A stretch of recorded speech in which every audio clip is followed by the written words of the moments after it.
Good morning बच्चों। आप पढ़ रहे थे प्रपोजिशन, जिसमें पिछली क्लास में हमने आपको प्रपोजिशन में प्रयुक्त होने वाले कई वाक्यों को बताया था, जो कि हमारा लास्ट था वो था ओ एफ ऑफ का प्रयोग, यानी कि संबंध को प्रकट करने के लिए और विशेषता या कारण बताने के लिए किया जाता है। आज हम उसके आगे आपको बताएंगे ओ एफ का प्रयोग, यानी कि अभी कल हमने जो आपको बताया था वो ओ एफ का था, आज हम आपको बताएंगे ओ डबल एफ का। यानी कि ओ डबल एफ का मतलब क्या होता है? से दूर का। सभी लोग ये नोट कर लें, ओ डबल एफ का प्रयोग, यानी कि ओ डबल एफ का प्रयोग किस लिए किया जाता है? तो लिखेंगे ओ डबल एफ का प्रयोग, ओ डबल एफ का प्रयोग विभाजन के लिए होता है। किसी चीज का जैसे विभाजन हो रहा हो, विभाजन के लिए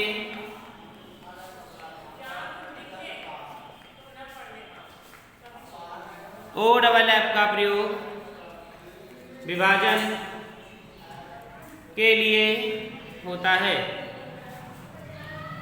ओ डबल एफ का प्रयोग विभाजन के लिए होता है।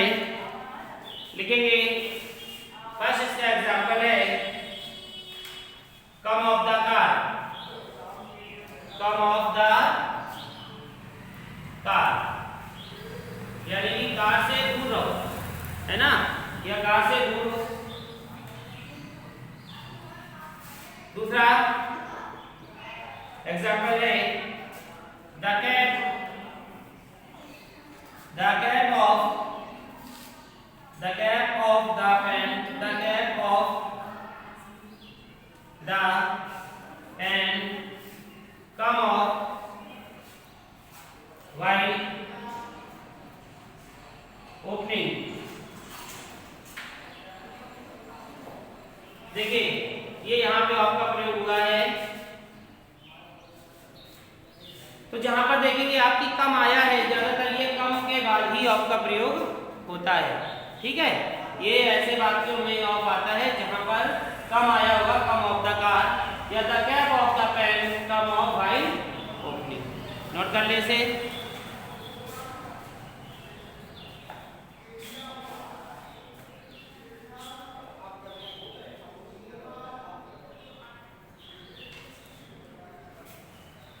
हो गया।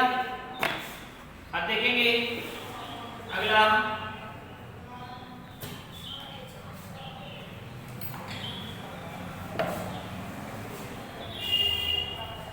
इसी का है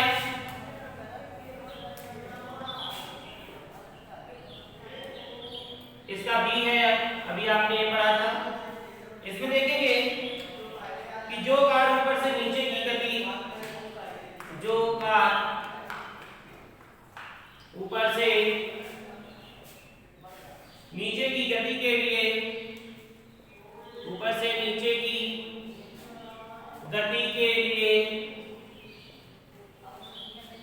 गति के लिए प्रकट हो, गति के लिए प्रकट हो, उसमें ओ एफ का प्रयोग होता है, उसमें ओ एफ का प्रयोग होता है। Number first she fell off the bike,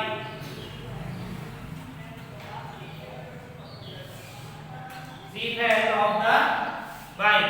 देखिए सी फेल गिरी किसके ऊपर? बाइक के ऊपर। तो किसमें? कार ऊपर से नीचे की गति के लिए है, ऊपर से किसके ऊपर गिरी? बाइक के ऊपर। तो किसका प्रयोग हुआ? ऑफ का प्रयोग हुआ। ठीक, और गति से गिरी होगी। अगला लिखेंगे प्रिया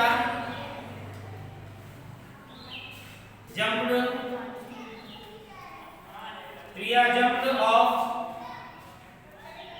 द स्टेयर्स,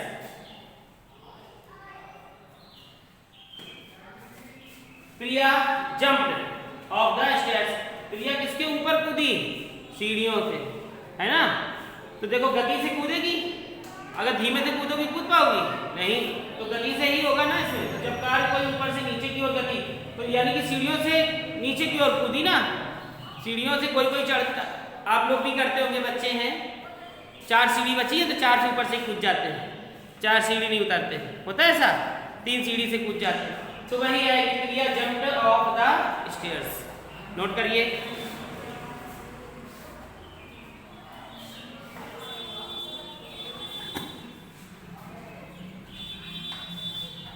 हो गया।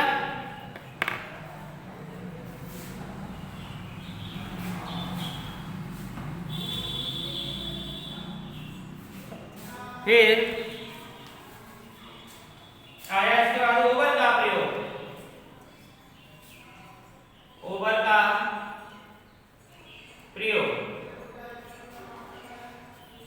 देखिए ओवर का प्रयोग किसके लिए होता है, यानी कि ओवर का प्रयोग कम ऊंचाई के लिए, ओवर का प्रयोग कम ऊंचाई के लिए किया जाता है। ओवर का प्रयोग किसके लिए किया जाता है?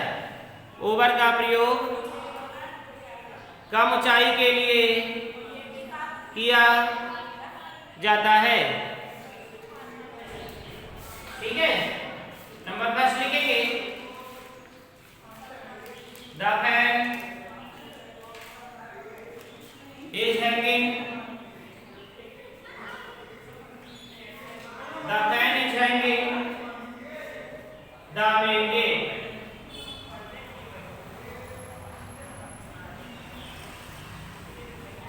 The fan is hanging the main gate, बता रहे।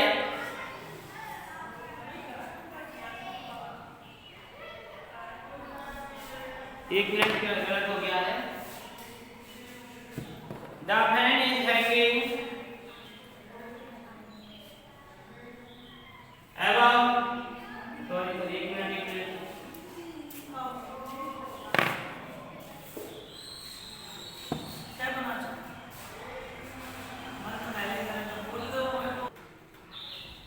देखिए एग्जाम्पल इसमें है, द स्काई, ये वाला लिखेंगे, the sky is over our heads. देखिए यहाँ पर क्या दिया है, द स्काई, आसमान है किसके ऊपर? सर के ऊपर है। किसी ने कहा बस हमारे थोड़े से ऊपर है सर, कहते नहीं आसमान हमारे थोड़े से ऊपर है सर के, तो सर के ऊपर आसमान है कि नहीं है, कि सर के नीचे आसमान है, ऊपर है, तो the sky is over our head, तो ओवर का प्रयोग हुआ। दूसरा एग्जांपल देखेंगे इसका, my kite is flying, my kite is flying over the field. देखो माय काइट इज फ्लाइंग, मेरी पतंग कहाँ उड़ रही है? किसके ऊपर? मैदान के ऊपर या खेतों के ऊपर है, खेतों के ऊपर उड़ रही है पतंग, तो इसमें किसका प्रयोग हुआ? ओवर का प्रयोग, नोट करें। समझ में आ रहा है सभी को?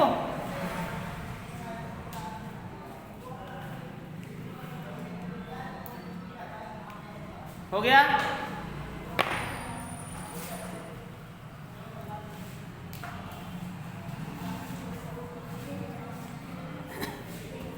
अब लिखेंगे एवब का प्रयोग, एवब का प्रयोग यानी कि एवब का प्रयोग कम ऊंचाई के लिए, क्या हो गया उसमें, सॉरी बच्चों, जो आपने अभी ओवर लिखा है वो थोड़ी सी मेरी तबीयत सही नहीं, इस वजह से आज हो रहा है, सर दर्द हो रहा है। जो ओवर का लिखा उसमें लिखो अधिक ऊंचाई के लिए, कर लो से थोड़ी सी ओवर राइटिंग कर लो। जो ओवर का है उसमें लिख लो अधिक ऊंचाई के लिए, और जो अब हम लिखा रहे हैं अब ये होता है कम ऊंचाई के लिए। अब का प्रयोग कम ऊंचाई के लिए किया जाता है, ठीक है। इसका कम ऊंचाई के लिए किया जाता है और जो ओवर है उसका अधिक ऊंचाई के लिए किया जाता है। लिखेंगे एग्जाम्पल पहला, the fan is hanging, the fan is hanging above our heads। देखिए द फैन इज हैंगिंग, पंखा लटक रहा है किसके ऊपर, सर के ऊपर। तो सर के ऊपर कितनी ऊंचाई रहती है, थोड़ी सी होती है, थोड़ी सी ऊंचाई। तो जब थोड़ी सी ऊंचाई हो तो हम किसका प्रयोग करेंगे, above का प्रयोग करेंगे, और जब अधिक ऊंचाई हो तो किसका प्रयोग करेंगे, over का प्रयोग करेंगे। इसका दूसरा एग्जांपल लिखेंगे, द CFL is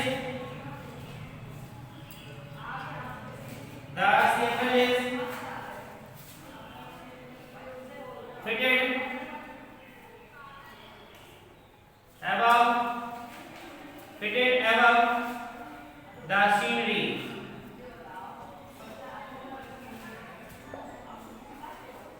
जो CFL है वो कहां पर फिट है, कहां पर फिट है, सीनरी के ऊपर, यानी कि ये आपकी क्या लगी है, सीनरी। और जो CFL है वो कहां लगी है, सीनरी के ऊपर। तो यही इसने बताया कि the CFL is fitted above the scenery. तो यहाँ पर आप देख रहे हैं कि ये क्या बनी है, सीनरी, और इसके ऊपर क्या फिट है, इसके ऊपर क्या फिट है, CFL, ठीक है। तो ये समझ में आ गया। तो ये प्रयोग कहां पर हो रहा है, above का, समझ में आ गया above का प्रयोग, नोट कर लीजिए।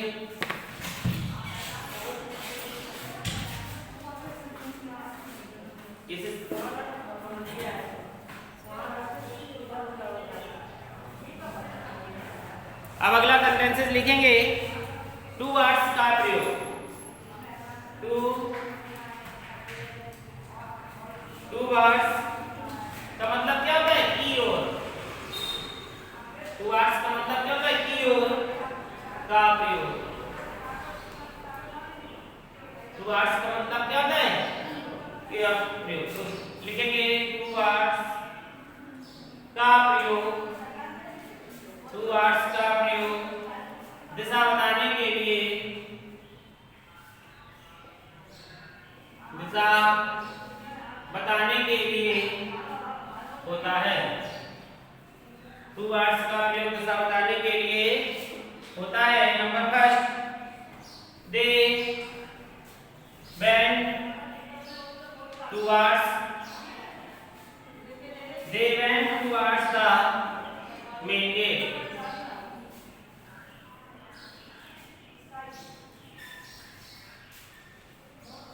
किसकी ओर है, की ओर। देखो की ओर, टुवर्ड्स का प्रयोग दिशा बताने के लिए होता है। यहाँ पर दिशा बताई जाएगी।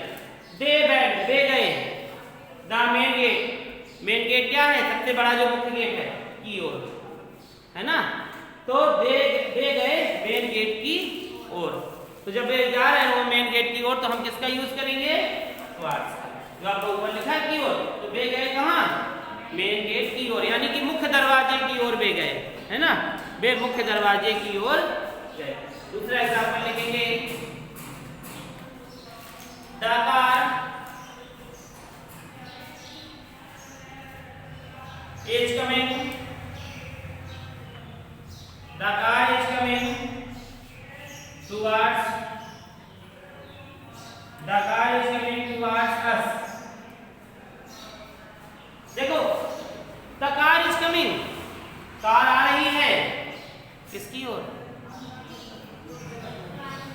आसमानी क्या होता है, हमारी ओर, है ना। तो कार किसकी ओर आ रही है, यहाँ क्या था, तो क्या आ गया, तो कार मेरी ओर आ रही। समझ में आ गया, नोट करो इसे।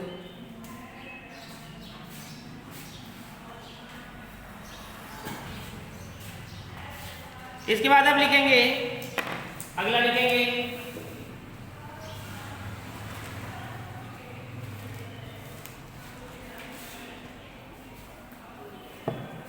बियॉन्ड का प्रयोग, बियॉन्ड,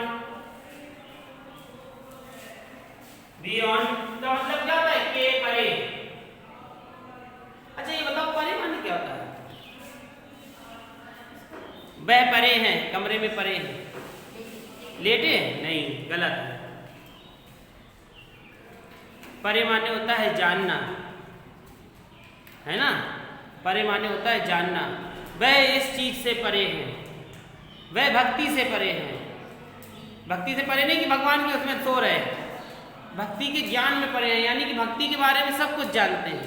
उसका मतलब ये होता है जानना। परे माने होता है जानना, उसके बारे में बहुत कुछ ज्ञान रखना, है ना? तो बियॉन्ड का प्रयोग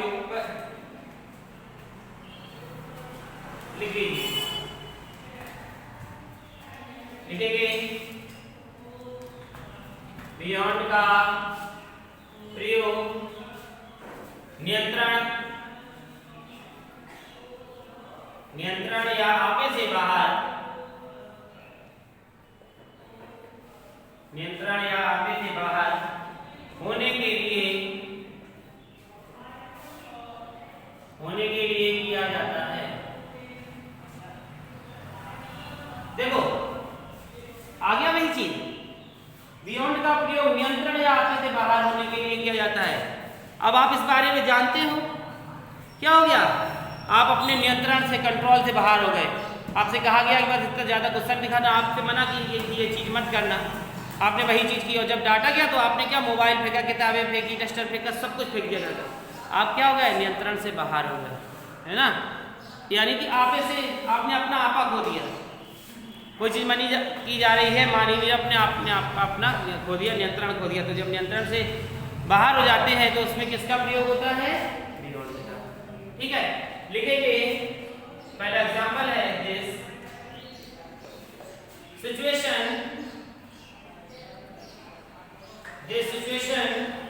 is beyond, this situation is beyond your limits.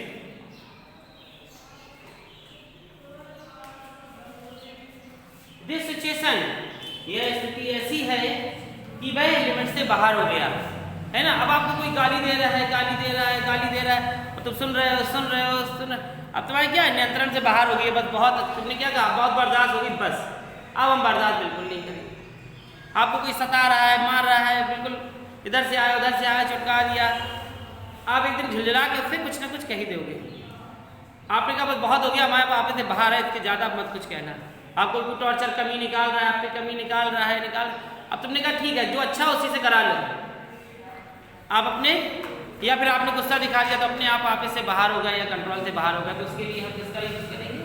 यानी कि this situation is beyond your limits. क्या कहा गया? यह स्थिति ऐसी थी कि वह अपनी लिमिट से बाहर हो गया, है ना? अब स्थिति ऐसी थी कि लिमिट से बाहर हो गया। बहुत से आप लोगों ने गुस्सा देखा होगा कि अपनी लिमिट से बाहर चले जाते हैं। उसने कहा बस इससे ज़्यादा ना, हद से ज़्यादा।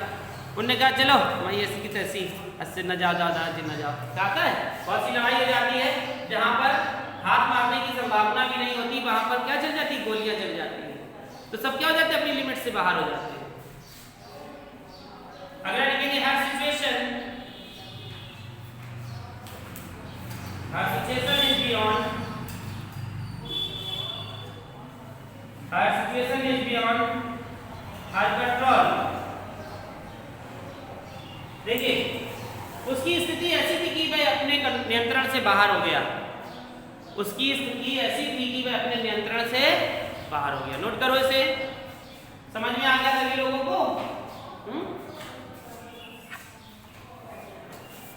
उसकी स्थिति ऐसी थी कि वह अपने नियंत्रण से बाहर हो गया। जैसे कि अभी हमने आपको बताया कि कोई भी जबरदस्ती किसी को नहीं मारता है, कोई भी जबरदस्ती पागल नहीं होता, लोग उसे पागल कहते हैं या कुछ कहते हैं, उसे क्या किया जाता है? पागल बना दिया जाता है ना? उसे इतना परेशान किया जाता है, उसे इतना टॉर्चर किया जाता है कि वह अपनी क्या हो जाता है?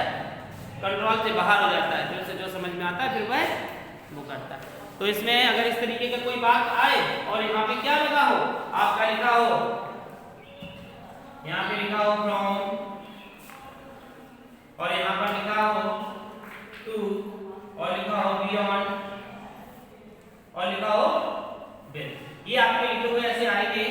और यहाँ पर क्या हुआ डॉट डॉट, और ये आपके 4 इस तरीके से बैठे रहा होगा। प्रीपोजिशन में यही होगा। अब आपको भरना होगा, आप ये सोचो कि टू आ जाएगा या फ्रॉम, कुछ तो ऐसे ही करते हैं, उनने तुक्का लगा दिया, 4 में से उधार लग गया। लेकिन नहीं, अगर आपने पढ़ा होगा, आपने देखा कि सिचुएशन आया, स्थिति आई है, तो जब स्थिति आती है, सर ने बताया कि जब स्थिति आती है तो हम बियॉन्ड का प्रयोग करते हैं, है ना। नियंत्रण या आपने से बाहर होने में जब कोई स्थिति आ जाती है तो बियॉन्ड का प्रयोग करते हैं, विद में नहीं। ये भी हो सकता है her situation is with her control, पर उसके आप में उसके साथ था, आपने लगा कि अभी तो मिल रहा है, नहीं मिल रहा, ये मिल रहा है, तो हम यहाँ पर किसका प्रयोग कर देंगे, ये सही होगा। ठीक, नोट कर लो, हो गया समझ। ऐसी प्रीपोजिशन आएगी आपकी।